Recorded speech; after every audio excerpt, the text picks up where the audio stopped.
Özümə və sizə ilahi təqvaya riayət etməyi tövsiyə edirəm. Allah Taala inşallah cümləmizə təqvalı olmağı nəsib etsin və aqibət də təqvalılarındır.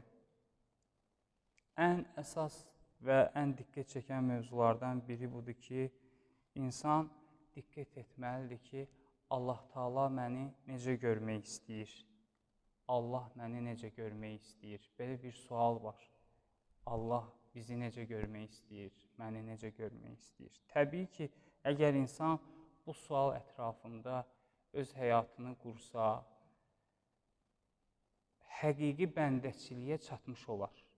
Həqiqi bəndəçiliyə çatmış olar ki, bizim dinimizin əsas mövzularından biridir bəndə olmaq. Əsas mövzularından biri bəndə olmaqdır. Və əgər bir insan ki, bilsə ki, həqiqətən Allah Taala məni necə görmək istəyir? Allah məni necə görmək istəyir? Bəndəlik barəsində dediyimiz zaman bəndə bu cür fikirləşəcək ki, Allah necə görmək istəyir, o cür nə olum? Allah Taala harda görmək istəyir, orada olum. Və yeməyində, içməyində və hər bir həyatını, şəraitini bu istiqamətdə tənzimləyir ki, Allah Taala mənə nəzər yetirir. Necə ki, Quran-ı Kərimin bir çox ayələri bizə bunu deyir. Məsələn, biz bəzən olduğumuz yerdə görürük ki, əksəriyyət yerlərdə indi kameradan təchiz olunub. Əksəriyyət yerlərdə, hətta küçələrdə də indi kameralar var. Görürsünüz ki, insanlar nə edirlər? Kamera olan yerdə özlərini diqqətdə aparırlar ki, orada hər hansısa bir xətaya, səhvə yol verməsinlər. Bəs indi bir halda ki, Allah Taala bizə nəzarət edir. Yəni, Allah Taalanın, məsələn, 1400 il bundan əvvəl cəmaata bunu başa salmaq ki, Allah bizə baxır, nəzarət edir, kamera olmadığı müddət ərzində onlar bunu başa düşməyəcəkdilər. Onlar bunu anlamayacaqlar ki, necə olur Allah bizə nəzarət edir. Bu necə baş verə bilər? Amma bugün müasir dünyamız sanki elə bir Allahı tanımaqda bizim üçün daha da asanlaşdırır, daha da rahatlaşdırır ki, yəni ələm yələm bi ənəllahə yəra, insan bilmir ki, məgər Allah onu görür. Ən üstün insanlar o insanlardılar ki, İndi cəmaat içərisində özünü təqvalı, imanlı aparır öz yerində. İndi tək qaldığı zaman heç kəs yoxdur. Bunu daha heç kəs müşahidə eləyə bilmir. Bunu hər kəs öz içərisində bilir də. Necə ki, Quran-ı Kərimdə Allah Taala buyurur ki, insan özünü daha yaxşı tanıyır. Alə nəfsihi basirə. İnsan özünü daha yaxşı tanıyır, daha yaxşı bilir. İndi tək qaldığı müddət ərzində heç kəs yoxdur. Özünlə o apardığı heç kəs də olmasa belə adam öz içərisində özünlə danışır. Heç kim yoxdur. İndi cəmaatın içərisində olduğu kimi təqvalı, imanlı, tək qalanda da o cürdürsə əhsən ona, afərin. Bu həmin əhsən, afərin mən deyərdim ki, Allah Taala tərəfindəndir, həmin bəndəyə. Nə üçün? Çünki cəmaat içərisində olduğu kimi tək qalanda da bu cürdür.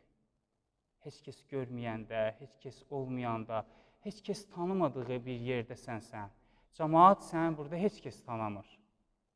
Əgər orada da hələ Allah Taalanın görməyini və Allah Taalanın nəzarət etməyini bilirsənsə, xoş sənin halı var. Allah rəhmət etsin, alimlərimizdən olan Ayətullah Behcətdən deyirlər bu sözü.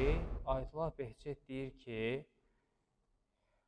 bəzi ayələr var ki, insan onu yazıb elə bir yerdə qoymalıdır ki, hansı ki, ora tez-tez baxır, o ayə ona xatırlatsın. Ayə ona xatırlatsın. Hansı ayədir? Deyir ki, ələm yələm bi ənəllahə yəra. Məgər insan bilmir ki, Allah onu görür. Məgər insan bilmir ki, Allah onu görür. Və bu, belə bir halda insanın Allah Taalanın gördüyü kimi, Allah Taalanın istədiyi kimi olmaq, bu insanın əldə etdiyi ən böyük uğurlardan biridir. Və həmçinin Allah Taala bizi ümmət olaraq necə görmək istəyir? Parçalanmış görmək istəyir, yoxsa bir görmək istəyir? Bu da bir mühüm mövzulardan biridir. Allah Taala bizi necə görmək istəyir? Pərakəndə görmək istəyir, ya bir yerdə görmək istəyir? Hansı daha yaxşıdır? Yəni biz çalışaq ki, bu dünyada Allah Taalanın istəklərinə, Allah Taalanın tələblərinə cavab verək. Quran-ı Kərimdə Allah Taala buyurur ki, İnnə həzihi ummətukum ummətən vahidə. Allah Taala buyurur ki, həqiqətən bu sizin ümmətiniz vahid bir ümmətdir. Və ənə rəbbukum fəbudun. Mən də sizin Rəbbinizəm, mənə ibadət edin. Hər ayələrə diqqət etsək, görərik ki, Allah Taala pərakəndəlikdən çox cəm olmağa, bir olmağa insanları səsləyir. Həmin birliklər görürük ki, Quran-ı Kərimin Nisa surəsinin 59-cu ayəsində buyurur. Allah Taala buyurur ki, Yə eyyuhəl-ləzīnə āmənu, ey iman getirənlər, ətiullah, Allaha itaət edin, və rəsul, Peyğəmbərə itaət edin, və ulul əmr minkum, içərinizdən olan əmir sahiblərinə, imamlara itaət edin. İndi içərimizdə əgər bizi parçalayan nədir? İxtilaflardır. Deyir, fəin tənəzətum fi şeyin, əgər bir şey barəsində çəkirsiniz, əgər bir şey barəsində ixtilafa düşsünüz, fərudduhu iləllah, qaytarın həmin o mövzunu Allaha, Allahdan öyrənin, və rəsul, Peyğəmbərdən öyrənin. İn kuntum tu'minunə billahi vəl yevmil əxir, əgər siz axirət gününə və Allaha iman etmisinizsə bu cür nə edin? Baxsaq, neçə ayələr var ki, Allah Taala ümmətin bir olmasını görmək istəyir. Allah Taala ümmətin bir olmasını görmək istəyir. Məsələn, İmam Hüseyn əleyhissalamın hələ Kərbəla faciəsinə diqqət etdiyimiz zaman İmam Hüseyn əleyhissalam ümmət içərisində ixtilaf yaratmaq istəmirdi. İmam Hüseyn ixtilaf yaratmaq istəmirdi. Hətta İmam Hüseyn əleyhissalamın göstərdiyi sülh təklifi var idi. İmam Hüseyn nə tələb eləyirdi onlardan? İmam Hüseyn əleyhissalamın o tələbləri içərisində birinci tələb bu idi ki, mən gəldiyim yerə də qayıdım. Heç müharibə də olmasın, heç qan da tökülməsin. Mən gəldiyim yerə, yəni hardan gəlmişdim Mədinəyə? Mədinəyə də qayıdım. İkinci məsələ, əgər Mədinəyə qoymursunuzsa məni. İkinci məsələ budur ki, elə bir yerdə qalım ki, sərhəddə qalım. Sərhəddə, yəni bizim başa düşəcəyimiz ifadə ilə desə, yəni elə bir yerdə, ucqar bir yerdə qalım, siravi bir insan kimi. Heç sizin işinizə də qarışmayın. İkinci təklif budur. Üçüncü təklif budur ki, İmam Hüseyn deyir ki, gedim Yezidlə özüm danışım. Şərait yaradım mənim üçün, Yezidlə özüm danışım. Deyir Ömər ibn Səd, İmam Hüseyn əleyhissalamın bu təkliflərini İbn Ziyada göndərir. İbn Ziyad Küfə şəhərinin hakimidir. Göndərir ki, Hüseyn sülh istəyir, hələ sülhlə bu məsələni bitirək. Hüseyn sülh istəyir, sülhlə bu məsələni bitirək. Hardasa Ömər ibn Səd bu sözdən təsirlənmişdi, tarixdə bu cür qeyd olunur. Hardasa bu sözdən təsirlənmişdi. Şimr ibn Zilcoşən Ömər ibn Sədə deyir ki, İbn Ziyada deyir ki, yox, sən Hüseynin getməsinə icazə vermə. Əgər Hüseyn bu torpaqlarda sizə beyyət etmirsə, əgər buradan çıxıb getsə, güc, qüvvə toplayıb, sonra sizə hücum edəcək. Mütləq sənə təslim olmalıdır. Deyib, bu sözlərdən sonra İbn Ziyad Şimr ibn Zilcoşənlə bir məktub göndərir Ömər ibn Sədə, deyir, ya Hüseyni təslim eləməlisən bizə, ya da ki, onu öldürməlisən. Əgər bu işi bacarmasan, rəhbərliyi keçir Şimr ibn Zilcoşənə. Belə o səbəbdən də Ömər ibn Səd birinci oxu İmam Hüseyn əleyhissalamı tərəf atanda cəmaata dedi ki, ay cəmaat, şahid olun, birinci oxu mən atıram İmam Hüseynə. Bəs İmam Hüseyn əleyhissalam özü vəhdəti təşkil edəndir. Siz təsəvvür edin ki, İslam məzhəbləri arasında İmam Hüseynlə bağlı heç bir ixtilaf yoxdur. İmam Hüseyni hamı qəbul edir.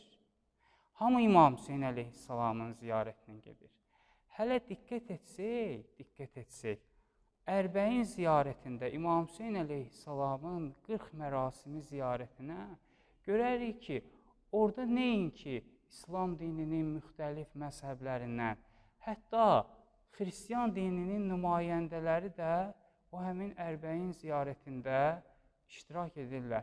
Və mən xristiyan dininin o nümayəndəsinin müsahibəsinə diqqət etdim. Orada bu cür deyir. Mən İncil kitabında oxumuşam ki, Fərat çayının sahillərində bir nəfər məzlumcasına şəhid olacaq. Mənim əqidəmə görə o hələ İmam Hüseyndir. Bu həmin xristiyan deyir ki, İmam Hüseyn əleyhissalamın ziyarətində iştirak edən insanlardandır. Bəs İmam Hüseyn əleyhissalam özü bir vəhdətdir ki, hansı ki bizim dinimizdə olan bir sıra əməllər vəhdətimizin nişanəsidir. O həmin vəhdətlərdən biri də Həzrəti İmam Hüseyn əleyhissalamdır.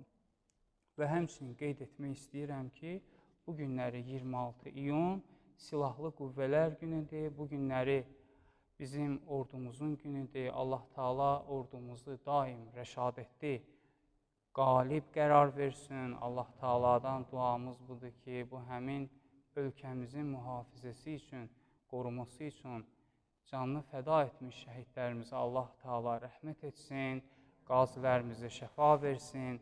Allah Teala'dan duamız budur, bu cümələr hörmətinə günahlarımızı əfv etsin, tövbələrimizi qəbul etsin. Allah Teala öz böyüklüyü xatirinə bizi bəndəlikdən kənar etməsin. Allah Teala bizi haqq yolumuzda Peyğəmbər və əhl-i beyti ilə birlikdə qərar versin. Allah Teala qiyamət günündə onların şəfaətini bizlərə nəsib etsin. Allah Teala inşallah İmam Zaman əleyhissalamın zuhuru barəsində bizlərə hazır olanlardan qərar versin. Salam, salavatlarımızı, dualarımızı İmam Zaman əleyhissalamın barəsində qəbul etsin. Allah Teala bütün xəstələrə, xüsusilə nəzərdə olan xəstələrə şəfa versin. Dünyadan köçən bütün müsəlmanlara rəhmət etsin.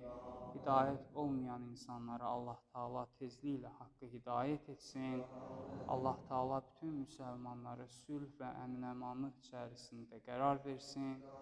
Allah Teala ən gözəl, ən xeyirli duaları bizim və bütün müsəlmanların barəsində qəbul etsin. İnşallah dualarımızın qəbul olmasına xatir İmam Hüseyn əleyhissalam, Kərbəla şəhidləri, Kərbəla əsirləri, vətən uğrunda şəhid olanların ruhuna 3 dəfə salavat zikr edək.